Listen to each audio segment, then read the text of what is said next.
বাংলাদেশ বেতার সিলেট। এখনই শুনবেন আমাদের স্থানীয় সংবাদ। আসসালামু আলাইকুম। বাংলাদেশ বেতার সিলেট সংবাদ পড়ছি মোহাম্মদ ফয়সল উদ্দিন। বিশ্বকবি কবিগুরু রবীন্দ্রনাথ ঠাকুরের ১৬৪তম জন্মবার্ষিকী ছিল গতকাল। ১২৬৮ বঙ্গাব্দের ২৫শে বৈশাখ জোড়াসাঁকোর ঠাকুর পরিবারে তিনি জন্মগ্রহণ করেন। তাঁর লেখা আমার সোনার বাংলা আমি তোমায় ভালোবাসি এই গানটি বাংলাদেশের জাতীয় সঙ্গীত। সারা দেশের মতো সিলেটেও নানা কর্মসূচির মধ্য দিয়ে নোবেলজয়ী এই বাঙালি কবিকে স্মরণ করা হয়। নানা আয়োজনের মধ্য দিয়ে রবীন্দ্রনাথ ঠাকুরের জন্মবার্ষিকী পালিত হয়েছে মৌলভীবাজারে। জেলা শিল্পকলা একাডেমির উদ্যোগে একাডেমির হলরুমে অনুষ্ঠিত হয় আলোচনা সভা। এতে প্রধান অতিথি ছিলেন জেলা প্রশাসক মোহাম্মদ ইসরাইল হোসেন। জেলা শিশু একাডেমির উদ্যোগে এম সাইফুর রহমান অডিটোরিয়ামে অনুষ্ঠিত হয় আলোচনা সভা, দেশাত্মবোধক গান, নৃত্য, আবৃত্তি ও চিত্রাঙ্কন প্রতিযোগিতা। 4টি ইভেন্টে 36 জন শিশু এতে অংশ নেয়। উদীচী শিল্প গোষ্ঠী, ধ্রুবতারা, জেলা নাট্য পরিষদ, রবীন্দ্রসঙ্গীত সম্মিলন পরিষদ পৃথক কর্মসূচির মাধ্যমে দিবসটি পালন করে। এই উপলক্ষে 3 দিনব্যাপী সাংস্কৃতিক অনুষ্ঠান ও লোকজ মেলার উদ্বোধন করা হয়েছে মৌলভীবাজারে। এতে 17টি স্টল স্থান পাচ্ছে। প্রতিদিন সন্ধ্যে 6টা থেকে রাত 9টা পর্যন্ত সাংস্কৃতিক অনুষ্ঠানের আয়োজন করা হয়েছে। রবীন্দ্রনাথের জন্মবার্ষিকী উপলক্ষে বাংলাদেশ বেতার, বাংলাদেশ টেলিভিশন সহ বিভিন্ন বেসরকারি রেডিও ও টিভি চ্যানেলগুলো প্রচার করে বিশেষ অনুষ্ঠানমালা। মানবতা বাঁচিয়ে রাখা এই প্রতিপাদ্যকে সামনে রেখে গতকাল সারা দেশের মতো সিলেটেও পালিত হয়েছে বিশ্ব রেড ক্রিসেন্ট দিবস। দিবসটি উপলক্ষে Bangladesh red crescent society Sylhet unit সহ বিভিন্ন সংগঠন নানা কর্মসূচি পালন করেছে।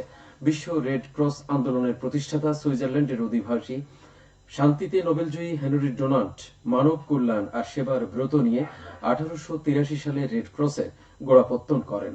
1828 সালের 8ই মে তিনি জন্মগ্রহণ করেন। তার জন্মদিনকে সম্মান জানাতে বিশ্বব্যাপী দিবসটি পালন করা হয়। 1988 সালে রাষ্ট্রপতির জারি করা অধ্যাদেশ সংস্থাটির নাম বাংলাদেশ রেড ক্রিসেন্ট সোসাইটি নামকরণ করা হয়। দিবসটি উপলক্ষে র্যালি, আলোচনা সভা ও স্বেচ্ছায় রক্তদান কর্মসূচি পালিত হয়েছে মৌলভীবাজারে। জেলা রেড ক্রিসেন্ট ইউনিট প্রাঙ্গণ থেকে বের করা হয় র্যালি। পরে পৌরসভা সম্মেলন কক্ষে অনুষ্ঠিত হয় আলোচনা সভা। থ্যালাসেমিয়ার জন্য সামাজিক ঐক্য গড়ি, রোগের অগ্রাধিকার নিশ্চিত করি এই প্রতিপাদ্যকে সামনে রেখে গতকাল সারা দেশের মতো সিলেটেও পালিত হয়েছে বিশ্ব থ্যালাসেমিয়া দিবস। থ্যালাসেমিয়া হলো এমন একটি রোগ যা সঠিক সময় ধরা না পড়লে মরণ রোগে পরিণত হয়ে যায়। থ্যালাসেমিয়ার সঙ্গে লড়াই করার জন্য প্রয়োজন সতর্কতা ও সচেতনতা। এই সচেতনতা বৃদ্ধির জন্য প্রতি বছর 8ই মে বিশ্বজুড়ে দিবসটি পালন করা হয়।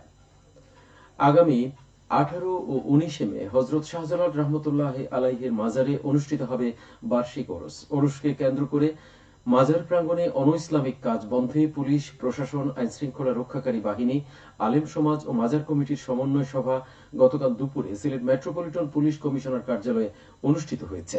এতে সভাপতিত্ব করেন পুলিশ কমিশনার মোহাম্মদ রেজাউল করিম। সভায় শাহজালালের মাজার কমিটি, শাহজালাল রহমতুল্লাহ আলাইহি তাওহিদি কাফেলা ও সিলেট মহানগর কওমি মাদ্রাসা ঐক্য পরিষদের নেতৃবৃন্দ এবং বিভিন্ন ধর্মীয় সংগঠন ও প্রশাসনিক দপ্তরের প্রতিনিধিরা উপস্থিত ছিলেন। হবিগঞ্জ শহরের যানজট নিরসনে অবৈধ টমটম আটক করার অভিযানে নেমেছে গতকাল হবিগঞ্জ পৌরসভা। প্রথম দিনেই বেশ কয়েকটি লাইসেন্সবিহীন টমটম আটক করা হয়। এছাড়া শহরে অবৈধ স্থাপনা উচ্ছেদ ও ফুটপাত দখলমুক্ত করতে শীঘ্রই অভিযান পরিচালনা করবে পৌরসভা। এ ব্যাপারে জনগণের অবগতির জন্য মাইকিং করা হয়েছে। সকল প্রকার অবৈধ স্থাপনা নিজ নিজ দায়িত্বে সরিয়ে ফেলার জন্য পৌরসভা আহ্বান জানিয়েছে। বিশেষ কোনো প্রয়োজনে হজযাত্রীদের ভিসা বাতিল করা যাবে। সৌদি সরকার হজযাত্রীদের ভিসা বাতিলের সুযোগ দিয়েছে। আজ হজ এজেন্সিগুলোর কাছে ধর্ম মন্ত্রণালয়ের পাঠানো এক চিঠিতে এই তথ্য জানানো হয়। এতে বলা হয়, সৌদি হজ সিস্টেমে 2025 সালের হজে ভিসা সম্পন্ন হওয়া হজযাত্রীদের ভিসা বাতিলের অপশন চালু করেছে। এই সুযোগ দেওয়ার ফলে কোনো হজযাত্রী ভিসা বাতিলের প্রয়োজন হলে তা করতে পারবেন। খেলার খবর, ক্রিকেট। সিলেট ডিএসএ কাপ টি-20 টুর্নামেন্টে গতকাল জয় পেয়েছে সুরমা গ্ল্যাডিয়েটর। জেলা স্টেডিয়ামে দ্বিতীয় দিনের ম্যাচে 22 রানে ম্যাগনাস সুপার জায়ান্টকে পরাজিত করে। এর আগে সকালে বৃষ্টির কারণে প্রথম ম্যাচটি পরিত্যক্ত হয়। আজ প্রথম ম্যাচে যমুনা ওয়ারিয়র্স মুখোমুখি হবে কুশিয়ারা সুপার কিংসের। দিনের দ্বিতীয় ম্যাচে পদ্মা প্লাটুন মাঠে নামবে সুরমা গ্লেডিয়েটরের বিপক্ষে। সবশেষে আবহাওয়া। আজ বেলা 1টা পর্যন্ত পূর্বাভাসে বলা হয়েছে সিলেট সহ পার্শ্ববর্তী এলাকার জন্য কোনো সতর্কবাণী নেই এবং কোনো সংকেতও দেখাতে হবে না। আজ সিলেটে সূর্যোদয় হয়েছে 5টা 11 মিনিটে, অস্ত যাবে 6টা 26 মিনিটে। সংবাদ শেষ হলো। আমাদের পরবর্তী স্থানীয় সংবাদ প্রচারিত হবে বিকেল 4:30টায়। এতক্ষণ শুনলেন